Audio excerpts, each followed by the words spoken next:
All right. How's everybody doing? Welcome back to Coffee with Heathen.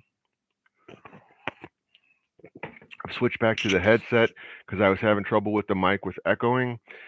And if I don't use some form of mic, the mic in the laptop is just useless and nobody can hear me at all. So I'm going to use the headset until I can find a more dedicated space for my videos that doesn't cause the echoing and things on the sound. Okay, today's Coffee with the Heathen, we're going to talk about Samhain, Allerweltsel in Pennsylvania German. I know I didn't pronounce that right, so sorry. Um, and how we can honor and work with our ancestors. Okay, there are two specific times a year that we honor and do specific rituals to our ancestors. The sunset on December 20th, the start of Yule, is called Mother's Night. So I guess you can figure out who we honor then. Yes, it's the female ancestors. And Samhain's coming up, and that is the time that we honor the Alfar, the male ancestors. So I've been up for since like 7 today, and I still can barely talk and wiped out. Done too much already. Sorry if I keep hitting the mic with the coffee, but coffee is mandatory because I'm falling asleep, and it's Coffee with the Heathen, not Danish with the Heathen. So, no Northern European pun intended. All right, our ancestors. The most common question that I get is, who are our ancestors, and how do we honor them, and what do we do with ancestors that we don't like, and how do we deal with that? Okay. Well, to begin with, your ancestors are everybody on both your mother and your father's line, all the way back to creation. Those are your ancestors. Now, people get confused by that, but you got to stop and think that hairy little rodent, somewhere between the size of a mouse and a small rat, that survived the asteroid strike 60 million years or so ago that took out the dinosaurs, are your ancestors. You evolved from them, or you descended from them, however you want to look at it. Nobody gets bent out of shape because they forgot to offer meat or crackers to the prehistoric mouse that survived the destruction of dinosaurs, knew how to hide, knew how to find food and fresh water and thrive. I mean, he's a pretty cool ancestor if you're going to make an offering to somebody for help. If you're going to try and spend a week in the woods carrying nothing but a folding knife, I mean, there's solid ancestors to make offerings to and ask for help and their wisdom. Nobody does that. Okay, one, because most people don't think about that. And so they don't get bent out of shape when they forget them at Samhain and Mother's Night. Okay, the ancestors you worship are the ones you remember. Okay, the ones whose stories you can tell, and the ones that you know that their favorite foods, their favorite drinks, that they walked not just uphill both ways to school every day, but they also had to, like, avoid saber-toothed tigers and parkour through the trees and stuff to, get back home safely. Those are the ones that you talk about, okay, because you know them and they might even have known you. Okay, but if you have a solid tradition of carrying on family stories, you might know about your great great great grandparents, and the cool stuff that they did are the horrible things that they survived. These are the stories you pass on. Even if your parents told you how to balance your checkbook, that's something that you pass on to your children. Or be safe surfing the internet. That's something that you pass on to your children. Okay, if you don't have kids, you can always tell the stories to your nieces and nephews, or pass on something that you did with your parents that your brother or sister didn't know about or didn't do, and they don't know how to do that specific thing. Telling the stories and then making the offerings of things that they enjoyed: spaghetti, coffee and beer is a big one with my parents. And so is pork chops, and other foods that they enjoyed. Okay, but we tell their stories specifically at Samhain and Mother's Night. I talk about my grandparents. Now I don't know a lot about my grandparents' parents, or even their grandparents.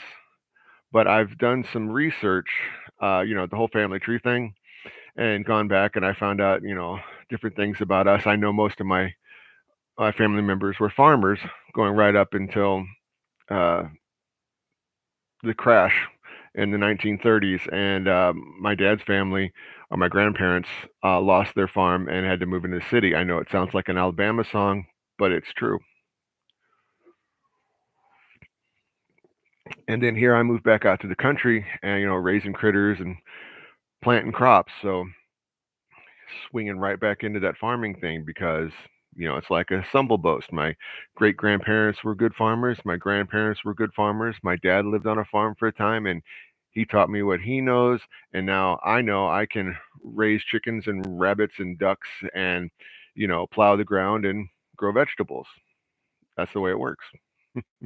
But we honor our ancestors by telling these stories and passing them on. And it doesn't have to be just at Samhain or Mother's Night. Like when I work with my kids on how to, tend the garden, how to plant seeds, especially my wife, she's the real big gardener. I work with my kids on how to, take care of the farm animals. Well, I say farm animals, they're rabbits, chickens, and ducks, and some dogs and cats. But these are all part of the stories that are passed on. If we have ancestors that we definitely don't like, we found out something horrible about them, don't pass on those stories. Don't talk about your ancestors. Those ancestors, don't leave them offerings. Okay. Um, and if you don't know anything about your ancestors except like you just had a dad or you just had a mom, you when and if you have kids, you tell them the stories of your parent, and then they'll tell stories about that grandparent, and then those their kids will tell stories about their great grandparent. Okay, and so this is how you can start today, this very day, and eventually create a long line of remembered ancestors that you've got all these stories to tell.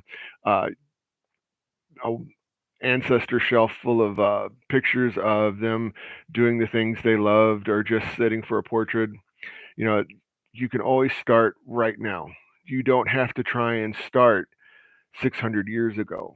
The important thing is that you start today or tomorrow or wait till the 31st of October this year and start with what you know and move forward. Now, I just mentioned about an ancestor shelf. Ancestor shelf can be anything. Ours is on the top of a bookshelf. And actually, we have two. We have the main altar in the house has pictures of all our ancestors that we have photos for going back to like the early 1900s, and they're there all the time.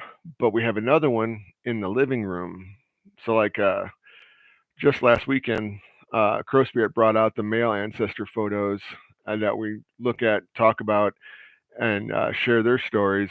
Uh, Coming up here to Samhain with our kids when they stop by. Our son, he is working and living with us right now, so I always try and throw in stories about grandparents and great grandparents and everything because it's October, and we'll switch them out in November and bring the women out or the female ancestors um, late November and into December, so that when the kids come by, the daughters bring the grandkids by or whoever in our family, we talk about them. We tell their stories, their hard times, their good times, all that cool stuff. And we discuss how they got over things and how they survived the Depression and how they survived the 80s with having us as kids and so on and so forth. All right, so that's all. It's that simple. You just have an altar, and on those altars, our main altar is the one we usually leave offerings to, like for coffee or a beer or some food at the main altar back where the in our meditation room we have the big altar for all the ancestors and everything else that we have with it. That's where we leave our monthly offerings. About once a month, we'll make offerings to different ancestors, and the hardest part is I always forget to grab it the next day and pour it outside. So don't let coffee mold. You don't want to know how long you have to leave something somewhere for coffee to mold. I'm just saying, I am very guilty of that. And it's not a good habit. So I try and break it whenever I can. But ancestors and ancestor worship. All right. Working with your ancestors is it should be a family thing. Our family members used to be buried on family land. Okay, your ancestors, all well, a good chunk of them were all, you know, 100 yards from the house. You could go sit out there and point out, headstones and our grave markers, and spend some time with your kids when they're little, talking about great grandpa and great grandma and all of that. We don't have that today. So the pictures in your house on your ancestor altar kind of serve for the same thing, because most states don't allow you to just bury family members on your property unless you have something outrageous like 200 acres of land or something, which we definitely do not. So, ancestor altars, very simple: a flat shelf or a table, some pictures. Offer them things they liked. Make sure you clean up afterwards. Don't leave coffee out till it molds. Solid lesson. Okay. Coffee. Never let coffee mold. Uh, and tell their stories. Period. That's all you need. Okay. Um, Samhain, Alfar, or elves. And that's what we talk about with your male ancestors, because they stay with the family land, which is another problem we have today, not having people ancestors buried on the land.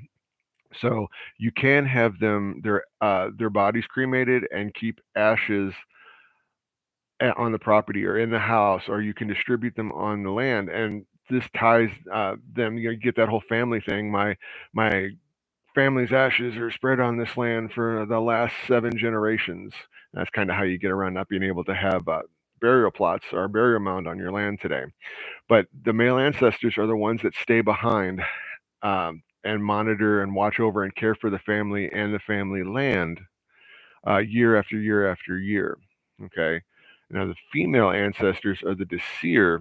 They're the ones that follow the family wherever they go. Like when my family left Germany and came to the United States and moved to Pennsylvania, the Desir followed them there to watch over them, to keep them safe, and try and keep tongue tied. And it's not even the morning, it's 2 o'clock. Okay, the Desir follow the family, uh, work with them, keep them safe, uh, try to work with them to make sure all of their goals are accomplished correctly, and that the family has enough food to eat and they've got shelter. They try and help you spin your web and try and help you make the proper choices, and try and tilt things in your favor, because they're your female ancestors. They're your mother or your grandmother, people that knew you and cared for you, and they have a solid vested interest in you succeeding and keeping the family line growing on and on and on into the future. And then the male ancestors have that same job of keeping your family land safe and fertile, so that you have the food that you need, you have fresh water, you have a house or a home, and everything. So the men watch the land, the women watch the family. Okay. Kind of the same way it's been for thousands of years. All right. So I'm going to leave that here, and say thanks for joining me with Coffee for Heathen. Sorry, I'm really tongue tied today. It's been a long week and it's only Wednesday. So thank you all. Hope you enjoyed this.